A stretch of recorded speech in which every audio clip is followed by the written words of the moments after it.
My name's Todd Sharp, and welcome to this session about getting started with JSON document collections in Autonomous JSON Database.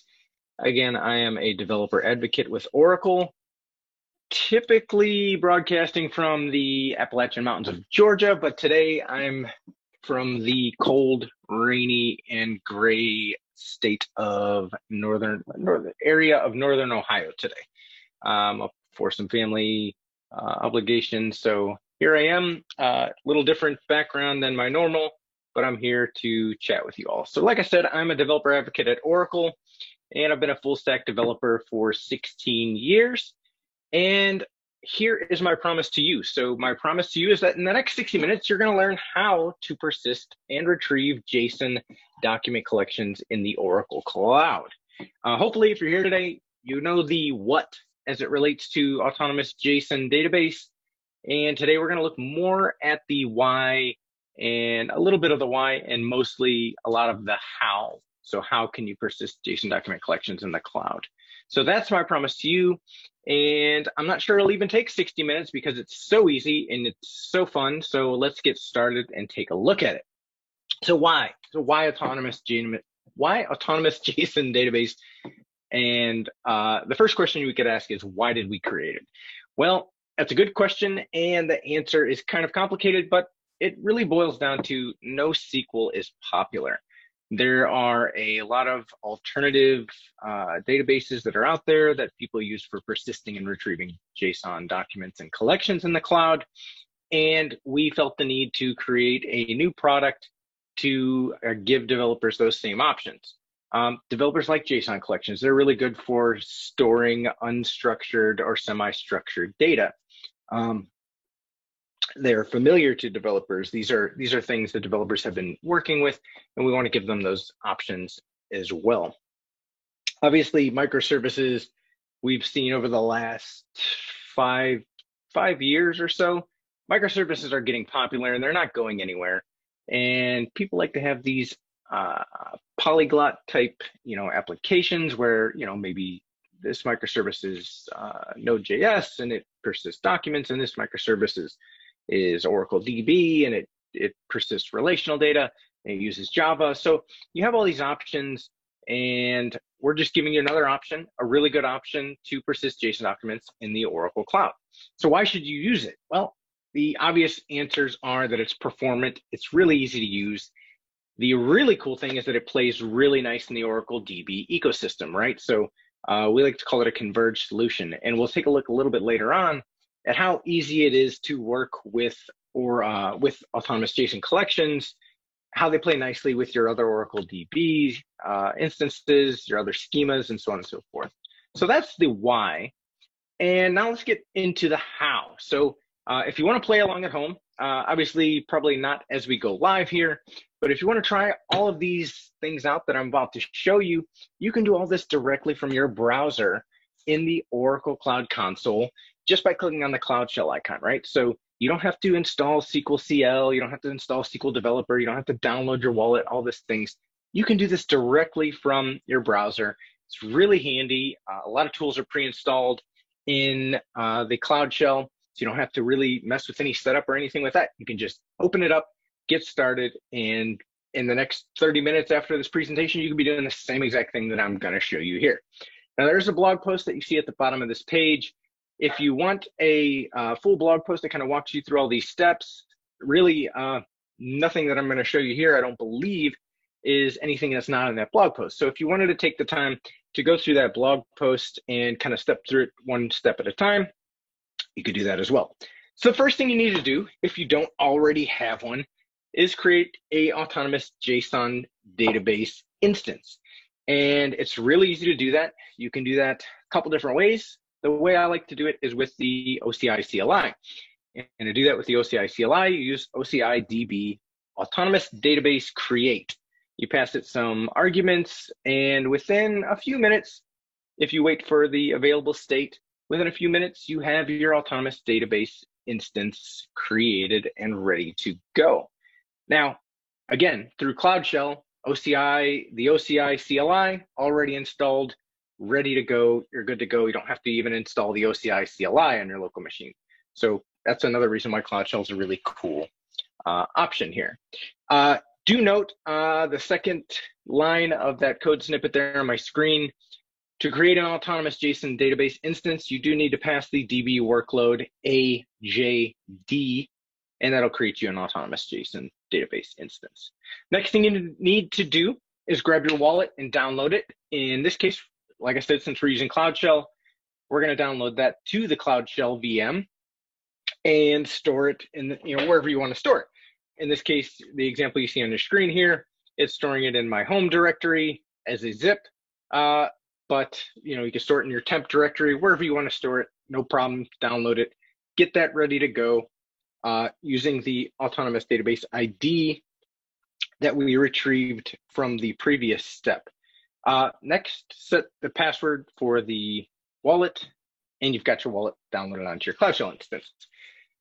Another option to create your instance is to use the DB console. When you do that, just as you see here on the screen, make sure you select JSON as the workload type. And again, you can also download your wallet directly from the console. If you wanted to do this on your local machine, just another option that you could use, download it through the console directly to your machine. Next thing we need to do is connect up to the instance with SQLcl. It's really easy to do again in Cloud Shell because SQLcl is installed, configured, and ready to go. All these tools are really easy to use. So using Cloud Shell, connecting up with SQLcl, use the following commands to get connected. And if we take a look in my Cloud Shell instance, that's where I'm at right now, right? So I've done all these previous steps. I've made sure that got my wallet downloaded, got it configured, exported the TNS admin variable, and don't worry about all these details. Again, this is in the blog post, and I'm kind of getting a little ahead of myself in my slides here as well.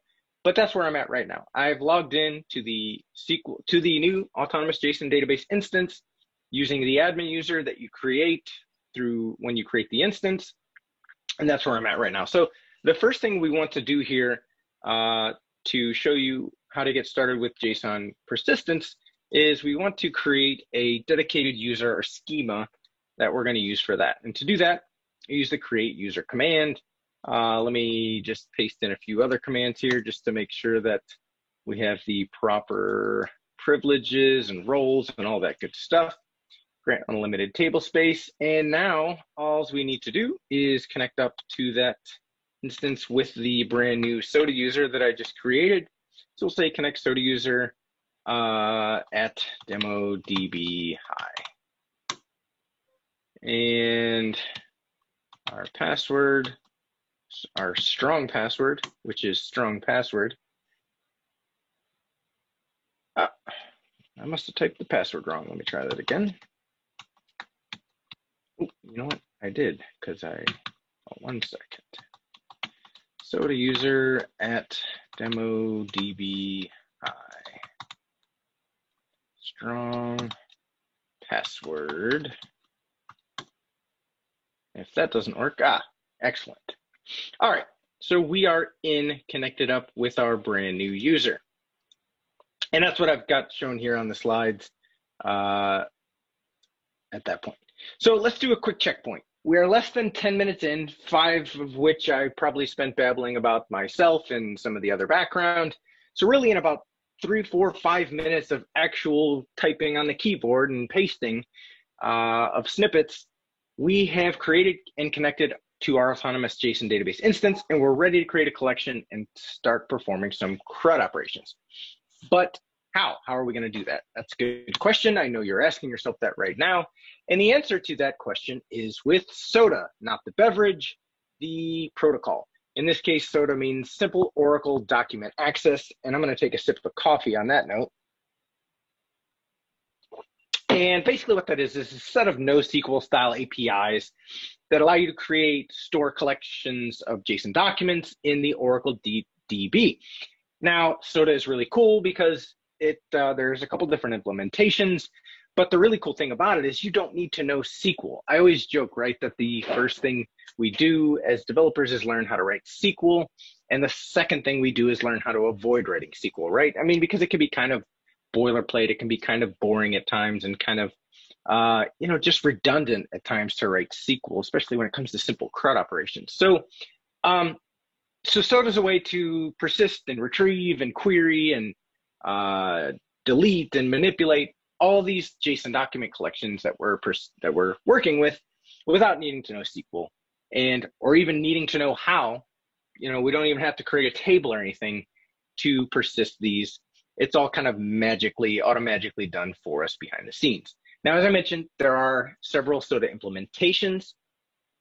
Pretty much every major language you could think of: Java, Node, Python. There's a REST API for SODA. There's a C implementation. There's a SQLcl implementation.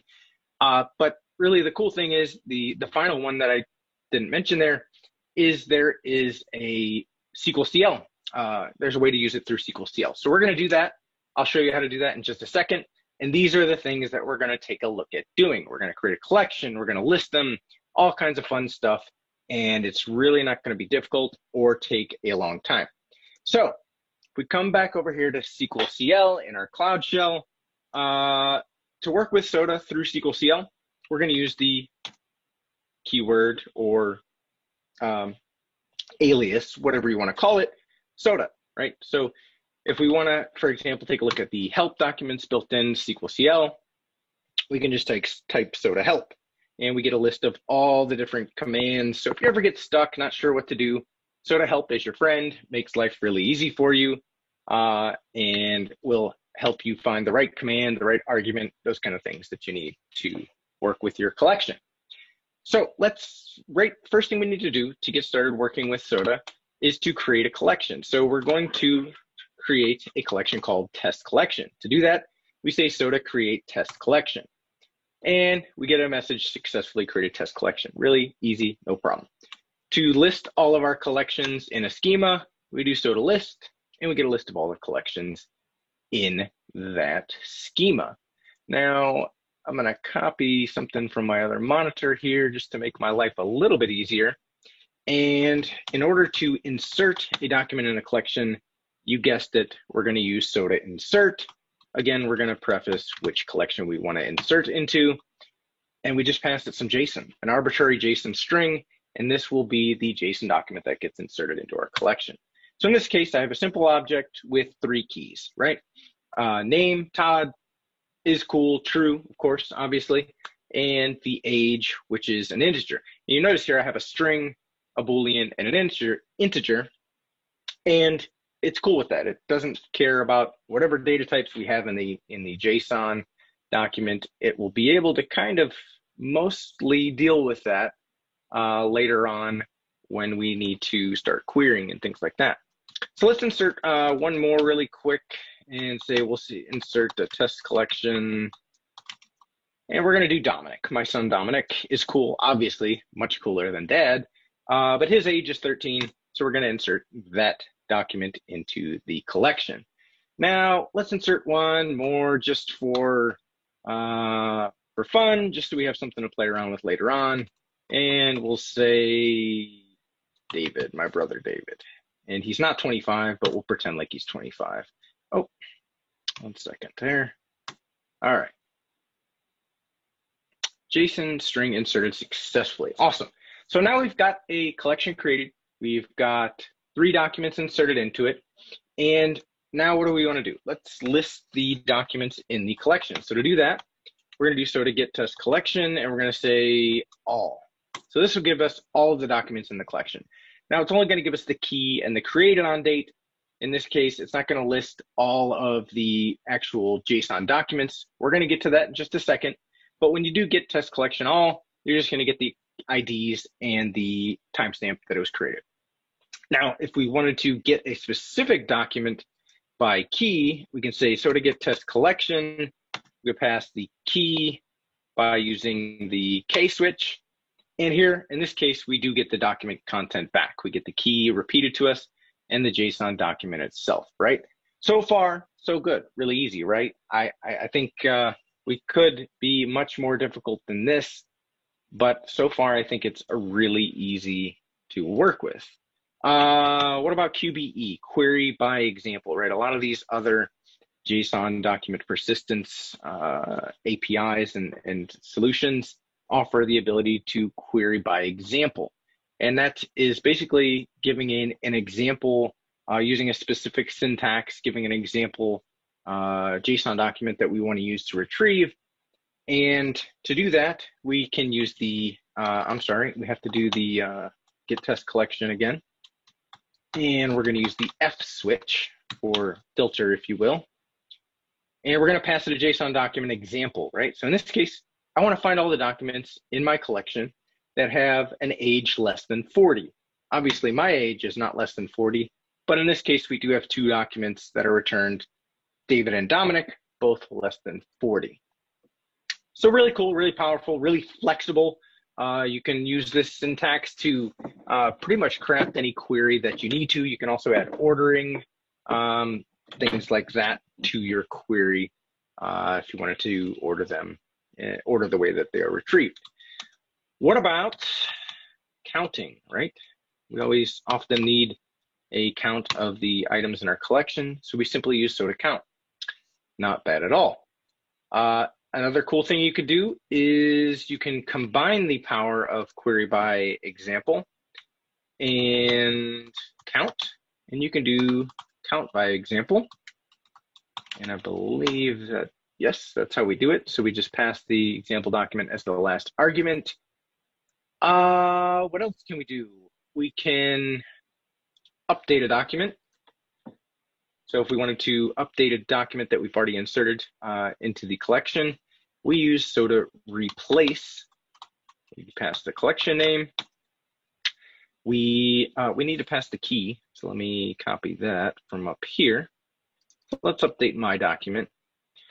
So we pass the key, and then finally, the last thing we need to pass is the new document, right? So this document will be used to replace the existing document.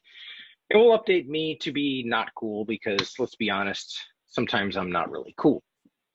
All right. Finally, the last thing we want to do is my poor brother David is going to be deleted, so we're going to remove him. So we're going to say SOTA remove test collection and pass the key. So we pass the key of the item we want to remove, and we, as you can see, SOTA successfully removed 1 record. So if we do another get really quick here,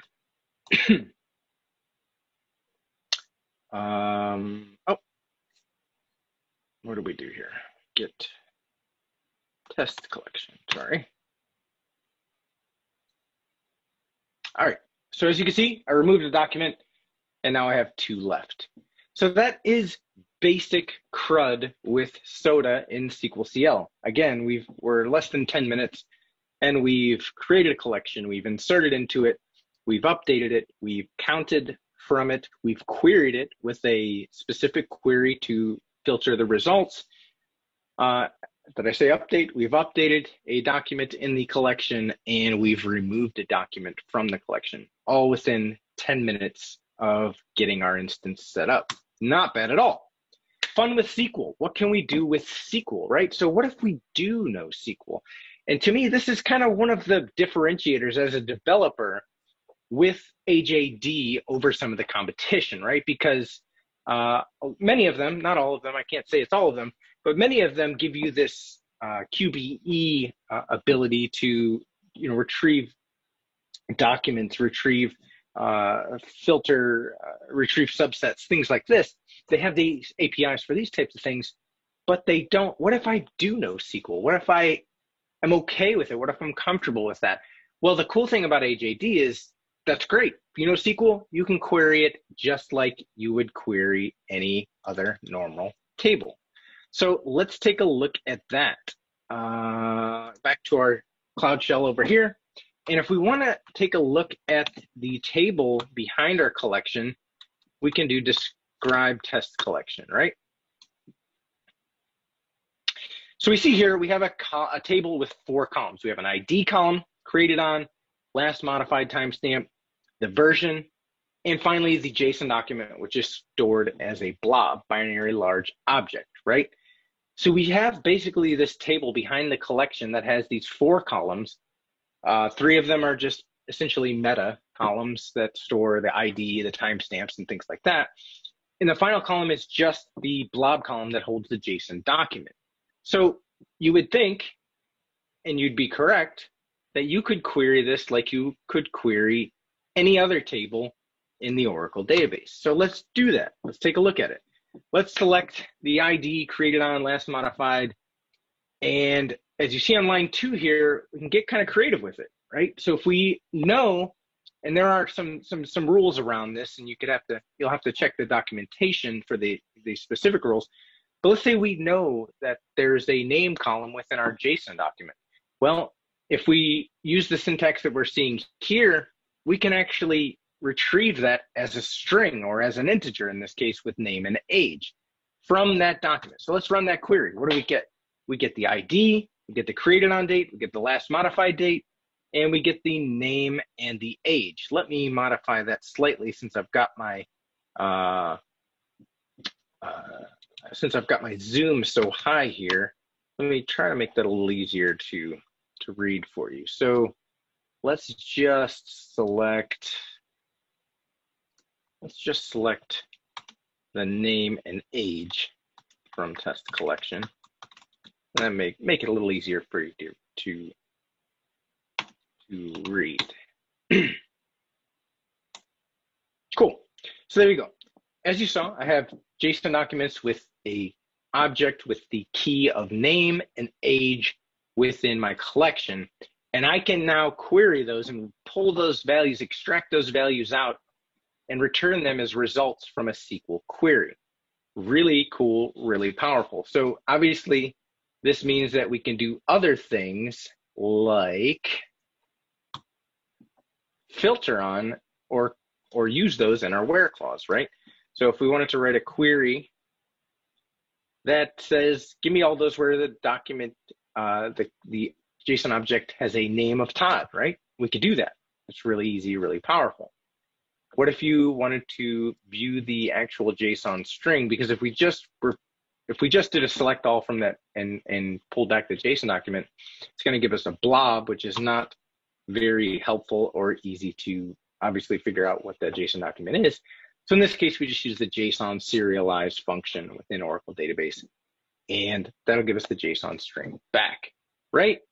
So in 4 minutes, since we last played around with Cloud Shell, we've now used raw SQL to view the table structure, to view the data, to filter the data on a simple where clause, and to extract columns out of that JSON document as results in our result set table. Obviously, if you think about it, this is really powerful in a microservice type environment where you may have relational tables, you may have JSON tables. You can now combine those with simple SQL, maybe create a materialized view out of these two schemas that combines this data and does joins, does filters, does aggregates. Whatever you need to do from this JSON data and this relational data is really easy and really simple to work with. So as a developer, to me, that's one thing that I really like about AJD. Where are we going next? Bonus round. So we've, in 25 minutes now, or right about there, we've done pretty much everything there is to do when it comes to JSON AJD in SQLcl, right? Well, it's also, as I said, there are also, let me just exit out of SQLcl here. There are also all these different implementations we have for SOTA. So we have Java, we have Python, we have REST implementations. Well, the Node.js implementation is really easy to work with too. So I want to show you really quickly here just how easy it is to work with. And again, we're going to do that directly from Cloud Shell, right? So I pasted it and it ran kind of quick there, but essentially what I'm doing here is I'm creating a directory in the temp directory. I'm switching to that directory. I'm running npm init to create a new Node.js project. I run npm install to install the modules for that project. And I'm installing the Oracle DB node package, right? So let me just accept some of these defaults here. and get our simple project set up. Awesome. All right. So we now have the Node project created, installed our dependencies, installed the Node Oracle DB project, and we should be in the project directory temp node soda. Take an ls real quick. So you can see our node modules directory, you can see our package JSON, and we are good to move forward. The one thing we need to do before we do that really quickly is we need to install the Oracle Instant Client. And that's just a little dependency that the Node Oracle module needs to connect up to our database. So we're going to just run some commands here. In this case, I'm downloading the zip. I just downloaded it to my temp directory. I'm unzipping it now. And let me quickly remove the zip. And finally, I'm going to set the LD library path to the instant client directory, right? So if I echo that out now, just some pre-dependencies that we need to set this up. And again, don't try to write all this down or copy this. It's all in the blog post, and it'll be in the slides too that I can share after this. So don't worry if I'm moving a little fast here. It's really, it's all in the blog post, and we can catch up to that later on. So I've created a Node project. I've installed the dependencies. I've installed the Oracle Instant Client. I've set the LD library path for the Instant Client to the Instant Client directory. And now the only thing we need to do now is set a few instance variables that we're going to use from our script. So we want to create an instance variable for our DB user, our DB password, and if we're using Docker later on, these can be passed in. However we're going to deploy this application, we can worry about setting these environment variables when we get to that point. But for this demo, we're just going to run it from Cloud Shell. So we're going to set these environment variables right here in Cloud Shell. All right, cool. So let's go back to our temp node soda directory, and let's create a file called index.js, and let's start our application. So we need to declare some variables in our script. In this case, we're going to require the Oracle DB module that we installed when we created our project, set the out format as object, and we want to say fetch a string and pass it the Oracle DB clob in an array.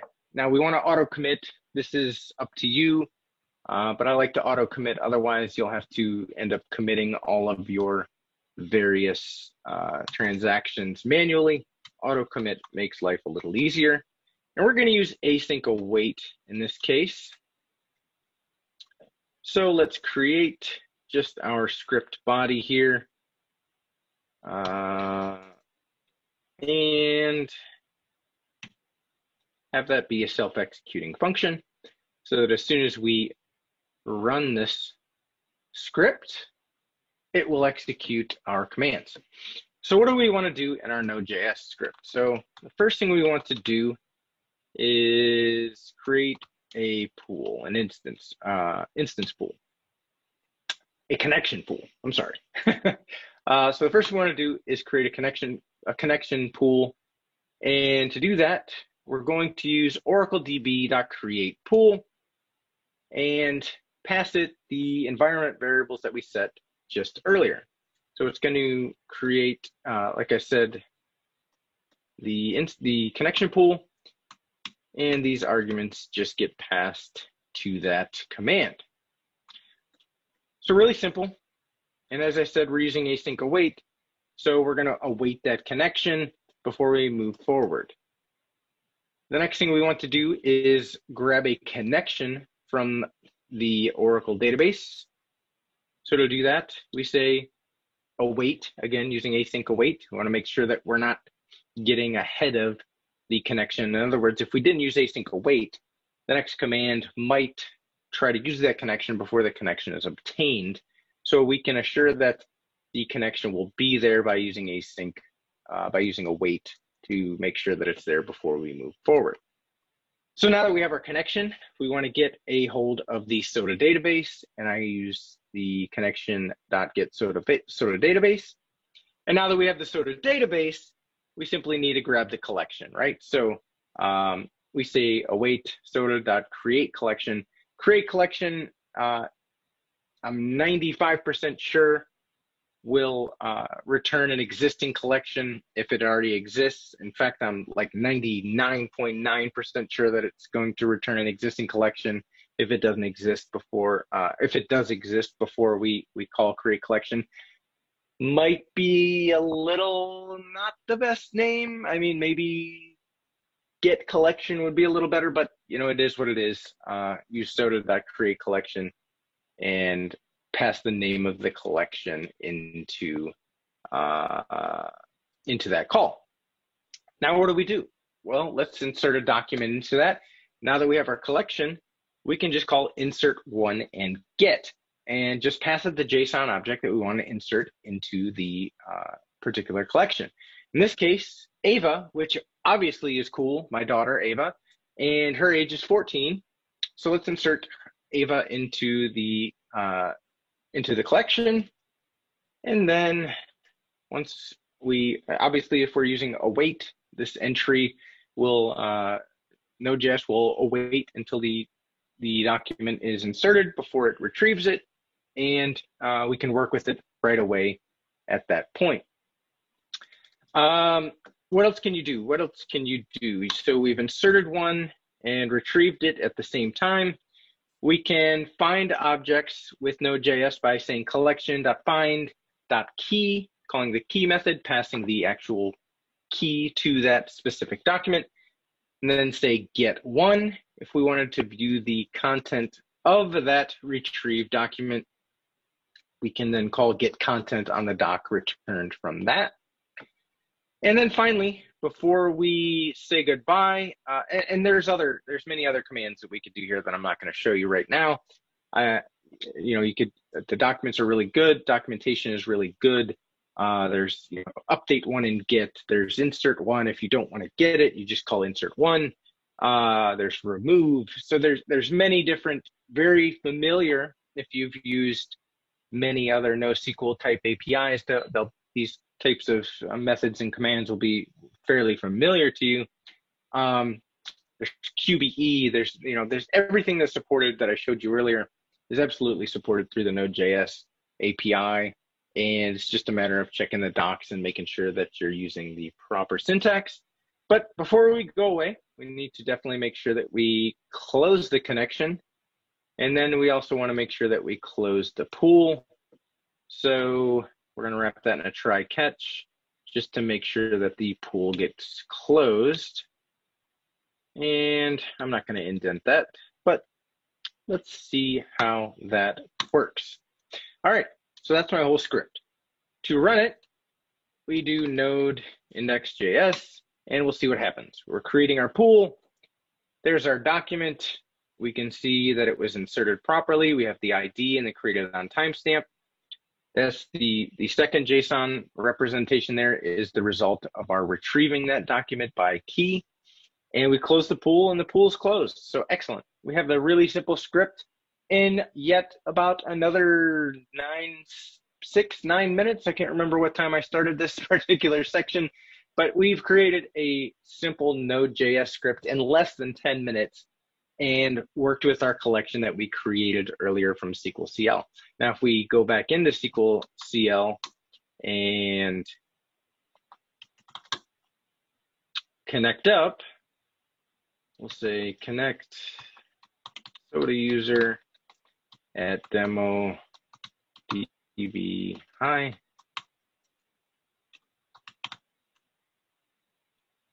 And we'll use our strong password again.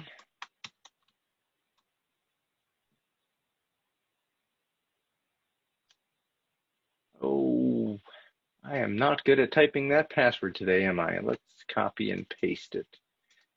I must be getting my O's mixed up with zeros. I am sure that's probably what I'm doing. Demo DB hi. Excellent, now we're connected. So let's take a look now. So to get test collection, we originally had 3 documents. We deleted 1, so we ended with 2. And after our Node.js script, we should be back to 3 documents. And we are. So the latest timestamp is this one here on top. So let's retrieve that one, and that one should be Ava. And it is. So there we go. So as you can see, all of the document that I just inserted into the collection with Node.js, it's there. I can start querying it immediately from SQLcl or from my SQL scripts, whatever I need to do, and we're good to go. So here's just the next few slides are just basically what I just showed you and walked you through. The last thing, if you wanted to do this, if you've been playing along at home, if you wanted to clean up, here's a couple of commands you could use to tear down or delete the Autonomous JSON Database instance in your cloud, and as well as remove the Node.js app that we just created and the instant client directory. So again, if you wanted to play at home, the blog post that you see here has every single step, copy paste some commands and code and the code samples that I showed you through here, and you are ready to go get started in your own cloud instance. You could do all of this on the Oracle Cloud free tier credits that you get when you sign up for a new account. Now, the Autonomous JSON Database is not available with the always free tier, but the really cool news is SODA and all of the examples that we used here do work with a autonomous transaction processing instance as well. So there's nothing that I've used here today and showed you here today that you can't do with an autonomous transaction processing instance, which includes the always free tier, always free, forever free tier of ATP. So sign up for a free tier account if you don't have one, and get started, try all this, and tear it down at the end of the day, and you're good to go. Here are my socials and contact information. I thank you very, very, very much for joining me today.